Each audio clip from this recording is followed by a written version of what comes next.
Tapi dari perbedaan culture itu satu hal yang selalu guru kami arahkan, jangan sampai suudzon kepada guru-guru dan orang-orang yang ada di Yaman. Ajarkan Rasulullah, jaditu imanakum biqauli la ilaha illallah. Kita memperbanyak lafaz la ilaha illallah, dzikir la ilaha illallah.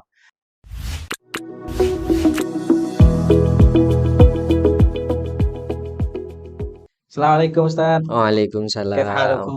Alhamdulillah Kif khair. halin? Tamam, Kwes. tamam. Alhamdulillah. Baik, teman-teman, kali ini kita akan ngobrol santai, sharing dengan salah satu alumni Nazahatul Tulab yang sekarang beliau ini selain aktif sebagai guru di Pondok Pesantren Nazahatul Tulab, beliau ini juga sebagai dosen, kemudian juga sebagai mubaligh muda yang sangat terkenal sebagai mubaligh yang moderat di masyarakat.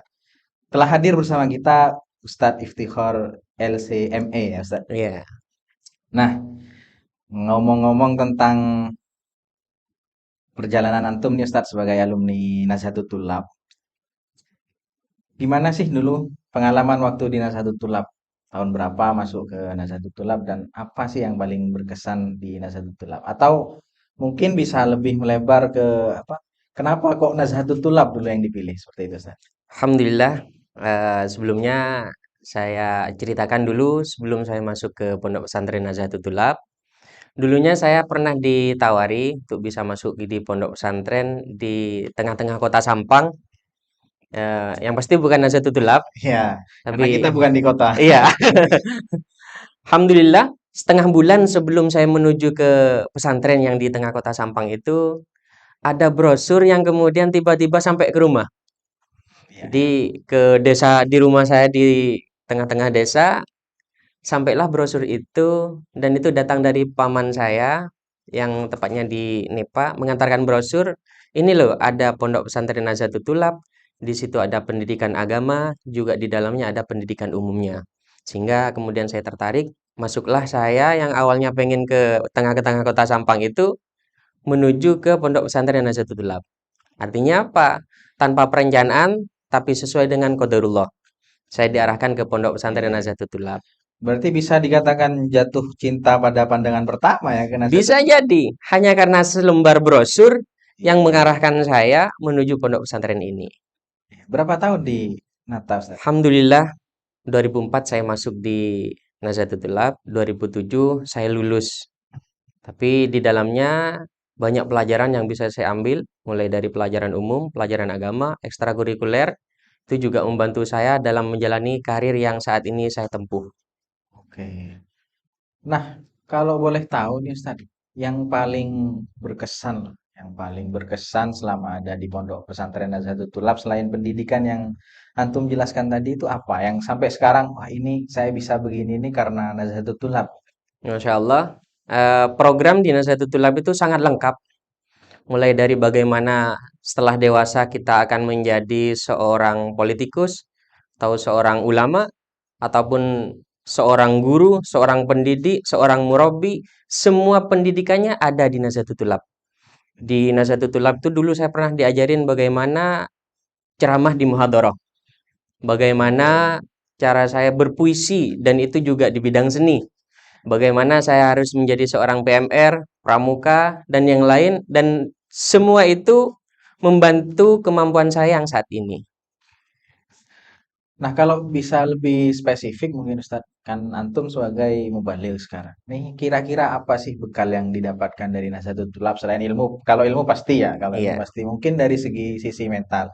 Misal nih, kalau kalau saya pribadi, yang sangat saya rasakan itu, saya tuh dulu paling malu bicara di depan umum. Itu pasti udah lupa semua dengan apa yang sudah saya siapkan. Nah, berkat ada muhadharah yang sampean sebutkan Ah, tadi, saya jadi akhirnya sedikit demi sedikit jadi orang yang pede gitu untuk ngomong di depan umum. Nah, kalau antum sendiri gimana? Alhamdulillah, sejak diajarin di muhadharah dan di bidang-bidang yang lain, kepemimpinan di PMR, di pramuka, terutama pendidikan-pendidikan di kelas, kita jadi banyak tahu karakter banyak orang. Karena ketika kita dakwah, kita tidak hanya menghadapi seorang guru yang duduk di depan kita mendengarkan pengajian kita. Di situ juga ada pengusaha yang duduk di depan kita. Di situ juga ada orang yang baru tobat. Di situ juga ada orang yang sejak lama istiqomah. Jadi bagaimana meramu semua itu menjadi hal-hal yang bisa mudah diterima oleh banyak kalangan. Dan itu tidak mudah sebenarnya tanpa harus ada pengalaman-pengalaman terdahulu. Di Nahdlatul Tulab itu kalau saya perhatikan dari dulu tamunya bukan hanya ulama.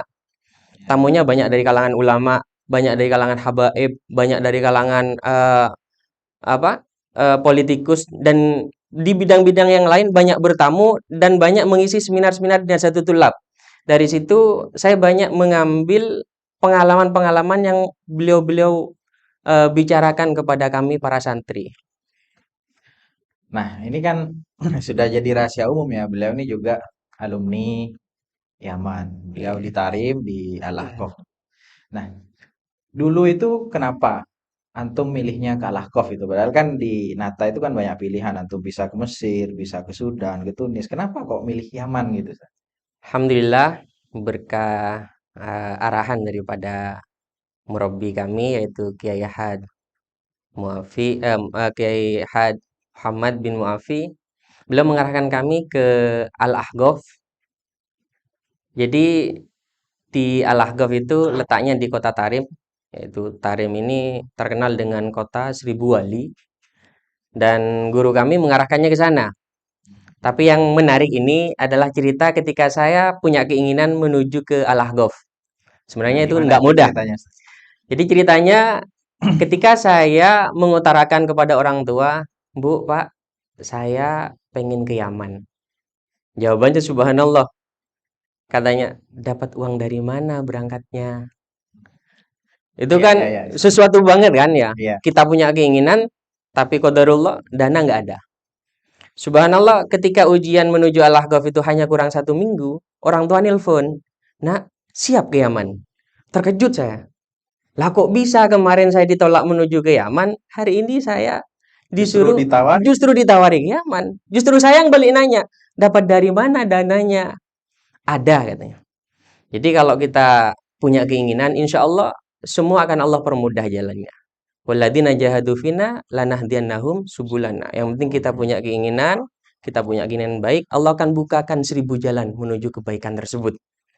Nah, berarti ini untuk teman-teman yang masih dalam masa perjuangan saat ini, jadi tidak usah ragu. Kita niatkan saja yang kuat, pasti ada jalannya, Insya Ustaz. Allah ada Insya Allah ada jalan. jalan.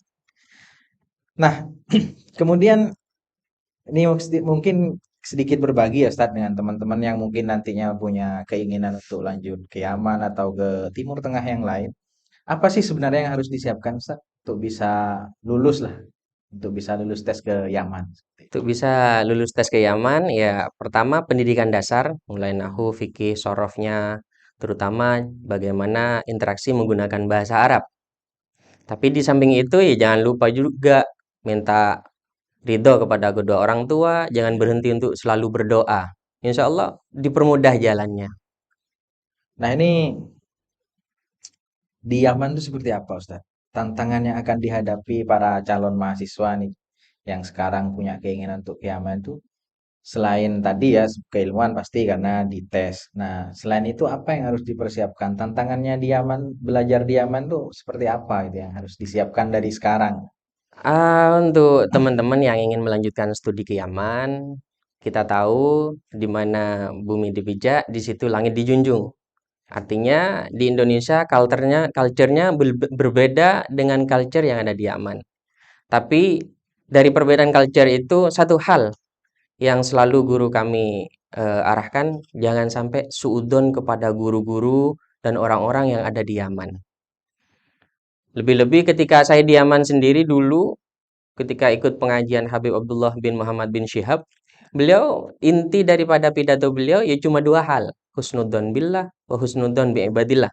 Jangan pernah berburuk sangka kepada Allah, jangan juga berburuk sangka kepada manusia, terutama kepada guru-guru kita yang mungkin kita akan menemui guru-guru baru di sana. Mudah-mudahan ya dengan husnudzon ini kita akan selalu diarahkan kepada hal-hal yang positif. Jadi mungkin itu saja. Mungkin ada amalan tertentu gitu, Ustaz, agar kita bisa dipermudah untuk bisa ke Yaman, entah itu untuk belajar atau mungkin untuk ziarah kepada wali-wali Allah yang ada di sana. Indomie. Karena saya taunya dulu bahasa Arabnya mie itu makrunah, saya bilang mau beli makrunah. Nah, ternyata orang Arab tidak paham. Tidak ada, kita ada jual makrunah katanya.